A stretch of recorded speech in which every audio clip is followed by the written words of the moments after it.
saistītība. Nepatīk man šīs saistība, bet, visam kaut kādas spriedzes.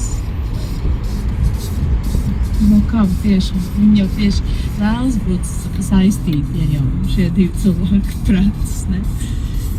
Tomēr gadu gaitā tā kļūsi arvien agresīvāk un nereti pārvērtusies bīstamos trīkos, kuros cieši līgava un viesi. Un saskaņā ar tiesas materiāliem Džana tika atstāt vienu telpā ar apmēram 10 vīriešiem, iesot uzmest uz gultas un pēc tam ar gultas vairs palīdzību mētātu gaisā.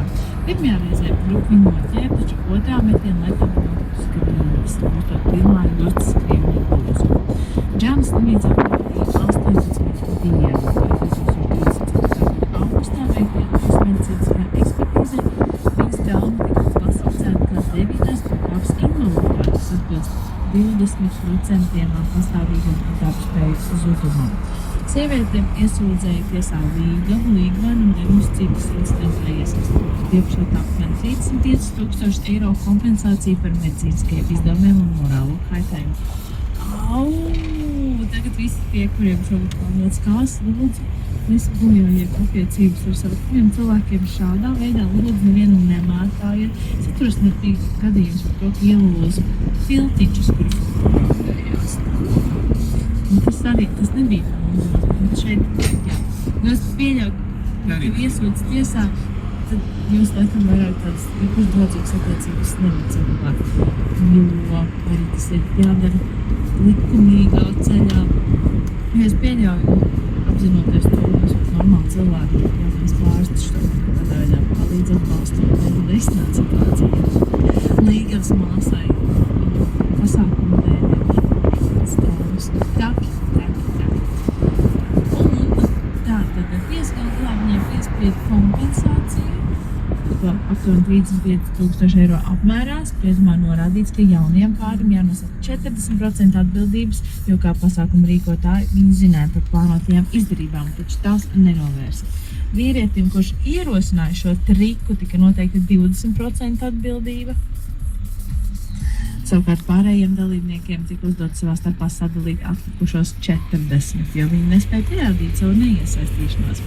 Bīstam kāzu izdejošanas un jokošanas incidenti Ķīnā joprojām regulāri nokļūst ziņu virsrakstos. 2018. gadā kāds līgavainis Gyōzhou provincē guva vairākus ievainojumus, kad var mēģināt aizbēgt no kāzu triku, viņu notriec automašīnu.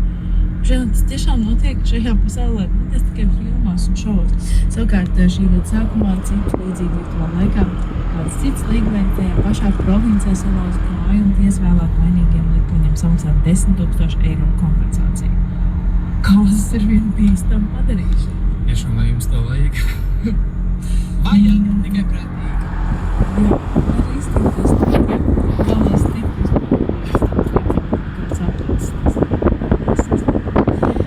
Šodien liels sasniegums ir Ozola 47. dzimšanas diena. Wow! Kārtīgs un sveiciens no mums.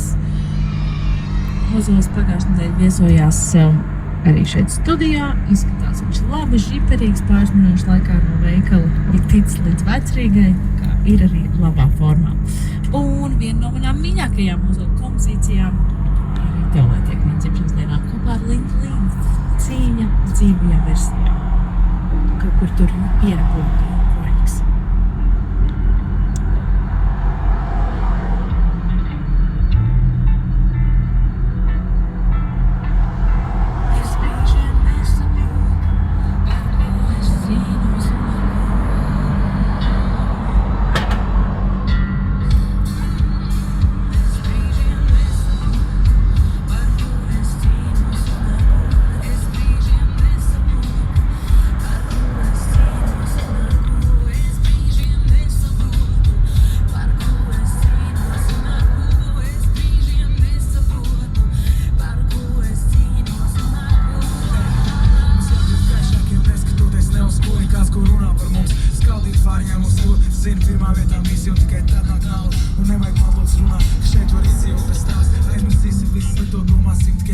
Šo daudz nezinot par maniem, daudz ko runā par mani. Ko es jums varu pateikt, jūs tomēr man neizprotat. Ko es jums varu ieteikt, jūs savas mūs kontrolēt. Jūs neizprotat manu kluso pasauli, kurā dzīvojat. Jūs nestaigājat šeit to ne, jūs diemžēl lidojat. Un gribēju vēl ko teikt, savā starpā nesportojat. Es šeit nes laikam pārspēt, bet kā lai viena. Brīžiem nesaprotu, par ko es cīnos un ar ko es brīžiem nesaprotu, par ko es cīnos un ar ko.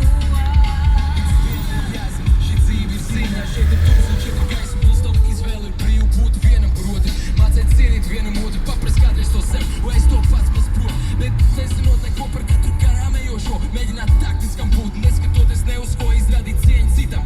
Visu aizmirstot, katru dienu mācos, pēc iespējas mazāk kritizēju negatīvo, mēru nost, uzņem tikai pozitīvo, mācos sev kontrolēt, savas emocijas noturēt. Tas ir tas, uz ko mums vajag tiekties šeit un tagad. Var jau gribēt, Brīžiem nesaprotu, par ko es cīnos un ar ko es brīžiem nesaprotu, par ko es cīnos un ar ko. Es brīžiem nesaprotu, par ko es cīnos un ar ko es mēģinu mainīt visu labāk, kas atkal aitu. Par daudz domāju, pārāk daudz pārvadot, daudz nezinot un pārāk daudz man aizdomās turot. Bet nu neko, ja tā ir noticis, tam tā bija jānotiek. Jāturot pie apstākļiem un pārpratumiem debīliem. Kārtējais rīts es ceļos un dara trūks man jādara. Situācija mainās, es daru trūks man jādara. Nedomājot, kas ir bijis, nedomājot, kas būs. Izvirdzot sev savus mērķus, mēģinu pats par sev kļūt. Nepatīk man bijis tiekam kaut kas šeit, nepatīk respektēt tos, kas man to cienīja. Par ko es cīnos un ar ko es brīžiem nesaprotu, par ko es cīnos un ar ko es brīžiem nesaprotu, par ko es cīnos un ar ko es brīžiem nesaprotu, par ko es cīnos un ar ko.